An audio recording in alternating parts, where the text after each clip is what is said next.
Bonjour à tous et bienvenue sur ma chaîne. On se retrouve aujourd'hui pour une nouvelle vidéo sac à main maroquinerie. Et aujourd'hui je vais vous présenter un des derniers sacs que j'ai acheté en détail. Vous l'avez vu dans la miniature, c'est le sac Obo Macadam de la maison Céline. Si vous suivez un petit peu mes vidéos, vous avez vu que je vous ai déjà parlé de ce sac dans une vidéo unboxing, rénovation, une sorte de vlog, parce qu'il y avait des petites choses à faire dessus quand je l'ai reçu. Mais aujourd'hui je vais vous le présenter vraiment plus en détail comme d'habitude, ses caractéristiques, sa contenance, ses modes de portage, donner des petites infos à son sujet, vous dire un peu ce que j'en pense, si je suis quand même satisfaite de mon achat à l'usage, et peut-être que ça pourra vous aider si vous souhaitez aussi l'acquérir en seconde main. On va commencer tout de suite, c'est parti. Alors, petite présentation d'usage pour ce sac. Donc le sac Obo Macadam de Céline, c'est un sac qui n'est actuellement plus vendu par la maison, donc vous ne pouvez retrouver qu'en seconde main. En tout cas au jour où je filme, peut-être qu'un jour il sera réédité. Je l'espère parce que ça fera prendre de la valeur à mon sac. On retrouve la toile Céline avec le monogramme, très à la mode en ce moment, qu'ils ont quand même bien relancé en 2021.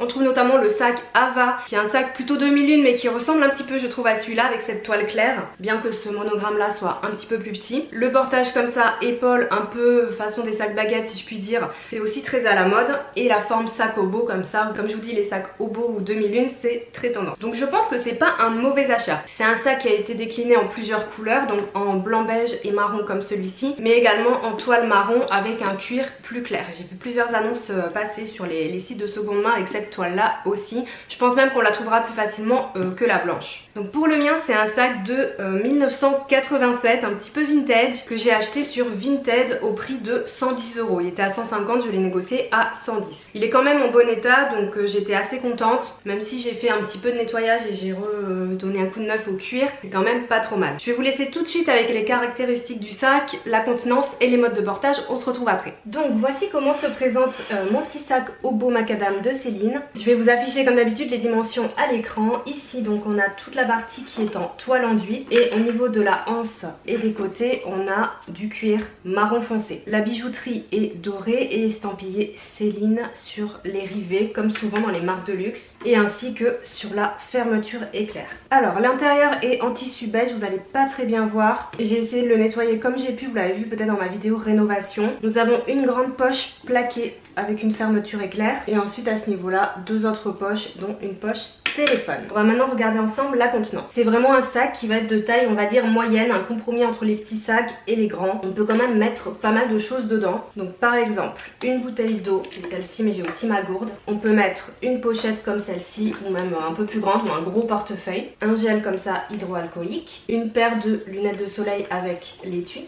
J'ai également encore de la place pour mettre par exemple une brosse que j'avais à prendre avec moi. Un éventail parce que l'été il fait vraiment très chaud dans les transports. Je peux mettre mon téléphone dans une des poches. Et j'ai encore de la place, par exemple là j'ai une coque qui est une batterie externe. Voilà, et après bien sûr rouge à lèvres etc. dans les petites poches, voilà des petits éléments. Et là on a un sac qui ferme sans le déformer. C'est assez important, surtout sur la toile comme ça, qui a tendance à se déformer facilement. Donc là, je l'ai quand même un petit peu rempli, le pauvre, mais ça reste tout à fait correct. Bon, pour les modes de portage, vous imaginez bien qu'on peut le porter à la main en long, mais qu'évidemment son mode de portage principal est à l'épaule. Donc comme ceci, bon il va pas trop avec ma robe, ah, désolée. Voilà, ça c'est vraiment le mode de portage privilégié pour ce sac. De toute façon c'est un sac Obo avec une anse de cette longueur. En fait, je trouve que c'est la seule option parce que au coude, vous voyez là, enfin vous pouvez, mais la hanche c'est trop longue donc c'est pas hyper esthétique. Mais j'aime beaucoup le petit portage comme ça.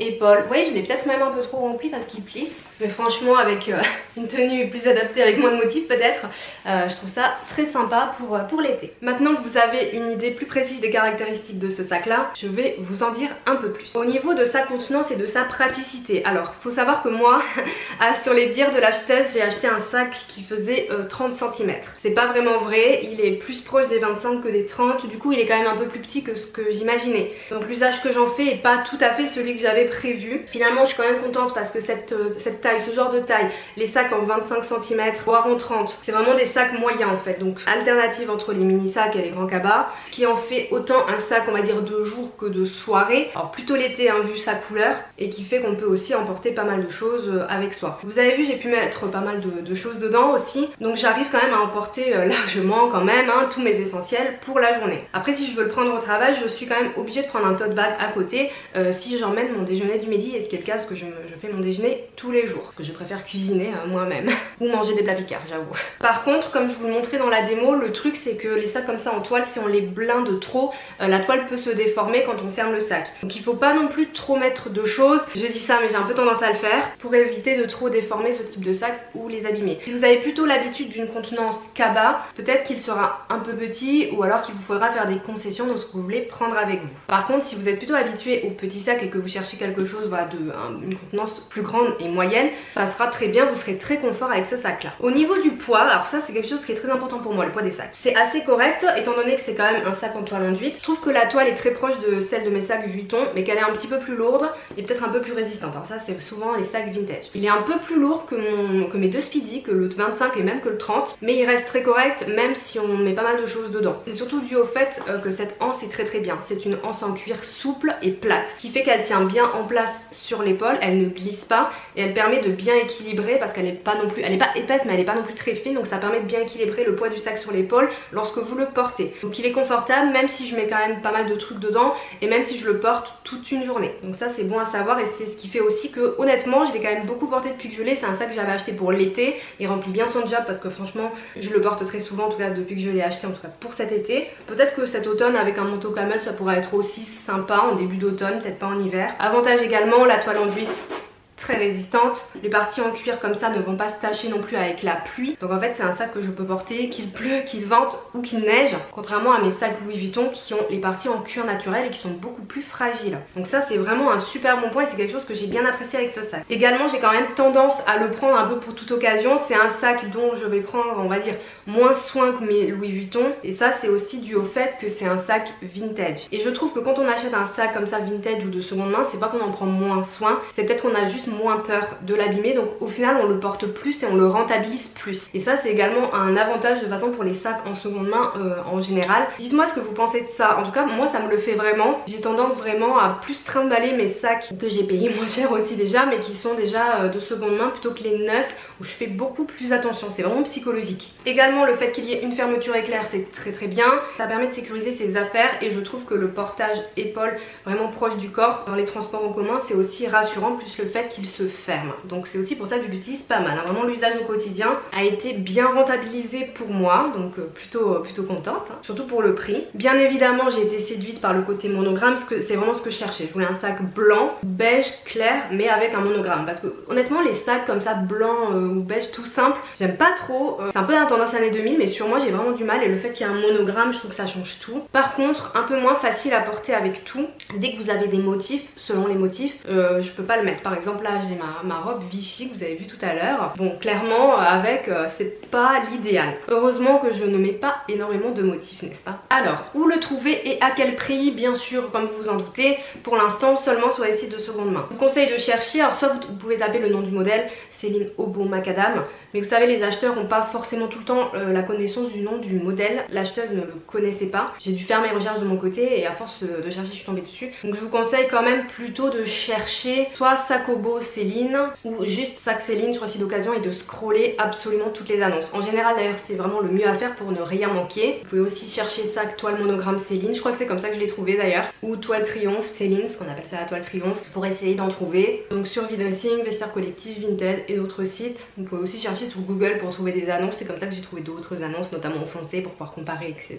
Au niveau de la contrefaçon sur ce genre de modèle un peu vintage, je pense qu'il n'y a pas énormément de risques, il y a des points de contrôle que vous pouvez faire. Comme je vous le disais au niveau des rivets où il y a le monogramme, j'en ai vu par contre, alors pas ce modèle là mais d'autres un peu du style qui les avaient pas sur les rivets. Alors je sais pas si c'est sur tous les sacs mais quand même sur la plupart, donc personnellement je prends pas le risque s'il n'y a pas le monogramme sur les rivets en occasion, juste au cas où. Vous avez écrit Céline ici, la fermeture éclair, je vous l'avais montré dans la vidéo rénovation, je vous invite vraiment à aller la voir. Quand vous regardez à l'envers il y a le nom du fabricant qui est Lempo, donc c'est le fabricant officiel des fermetures éclair des sacs Céline, en tout cas peut-être pas tous, peut-être pas aujourd'hui mais de la plupart, pareil pour Balenciaga. Pour les vintage c'est assez bien. À l'intérieur vous avez aussi écrit Céline sur la plaque en cuir et vous avez un numéro de série derrière avec écrit Made in Italy. Donc voilà des petits points de contrôle que vous pouvez faire. Évidemment vous pouvez me contacter sur Instagram pour qu'on regarde ensemble si vous voulez les annonces que vous avez trouvées, sachant que je ne prends pas la responsabilité de vous certifier à 100% qu'un sac est authentique ou pas, toujours, parce que si vous achetez une contrefaçon à cause de moi, bonjour les problèmes, et j'ai pas le temps de gérer des problèmes, mais on peut regarder ensemble. Donc comme je vous le disais, moi je l'ai payé 110 €, et c'était à 150 j'ai négocié. Je pense qu'autour de 150 € c'est pas mal, entre 100 et 150 €, indépendamment de l'état évidemment. Moi vu que l'intérieur était très taché, j'ai négocié. Pourquoi pas 200 € au-delà pour un sac comme ça vintage et tout. Je trouve que c'est peut-être un peu moins une bonne affaire, mais après on sait pas, parce que si Céline le réédite, même si vous le payez 300 €, ça sera forcément une bonne affaire, donc c'est à vous de voir. On termine avec les points positifs et négatifs. Point positif, comme je vous le disais, cette toile enduite très résistante, cette lanière souple en cuir qui est très agréable à porter. Le fait que ce soit un sac vintage et qu'il soit quand même en bon état, c'est aussi un bon point, parce que ça me prouve aussi qu'il va quand même encore résister. Même si je le borde assez souvent, comme je vous le disais, malgré tout je prends soin de mes affaires, hein, et je le conserve quand même dans un sac anti-poussière. Sa contenance pour un sac à l'apparence pas petit, on va dire moyen, pas si grand, on peut quand même mettre pas mal de choses dedans, donc ça c'est très positif pour moi. Le poids qui est également correct, le style vintage avec ce monogramme triomphe qui revient vraiment à la mode, et même au-delà de ça la forme sakobo qui revient très à la mode franchement. Et comme je vous le disais, la sortie du sac Ava chez Céline, même si c'est pas exactement le même, permet de remonter un petit peu la cote de ce genre de sac là, si jamais après vous voulez vous en séparer. Donc ça c'est quand même aussi un élément qui est important à prendre en compte toujours quand vous achetez des sacs vintage ou en seconde main, c'est de voir s'il y a des modèles similaires, même s'ils n'existent plus, chez les marques ou des rééditions qui vont augmenter la cote de votre achat. Et bien sûr le prix, imbattable. Au niveau des points négatifs, évidemment la difficulté à se le procurer, et peut-être la difficulté d'en trouver un en bon état. Voilà, c'est vraiment un vintage. Et comme je vous le disais, attention à ne pas le charger pour ne pas le déformer. Voilà pour les points négatifs. C'en est tout pour le petit débrief sur mon petit sac Céline, un petit sac vintage. N'hésitez pas à me dire ce que vous pensez de ce sac, même si vous l'aimez pas, que c'est pas votre style, il n'y a pas de problème, je peux le comprendre, vous pouvez énoncer votre avis en commentaire, gentiment juste, hein. Là, moi je suis assez contente. Dites-moi si vous aimez bien les sacs comme ça vintage. Je crois que c'est un des premiers sacs qui est aussi vieux dans les sacs que j'achète en vintage. Donc je sais pas, parce que j'ai pas toujours l'année des sacs vintage, hein. Les acheteuses me disent pas forcément, les vendeuses plutôt. Mais je suis plutôt contente de l'avoir acquis pour l'instant en tout cas. N'hésitez pas à liker la vidéo si elle vous a plu, et si vous voulez plus de revues de sacs à main, bon, dès que je ferai de nouvelles acquisitions bien sûr. Vous pouvez me laisser un petit commentaire pour échanger avec moi au sujet de ce sac, voilà, ça fait toujours très plaisir. Je vous fais de gros bisous et je vous dis à bientôt. Ciao.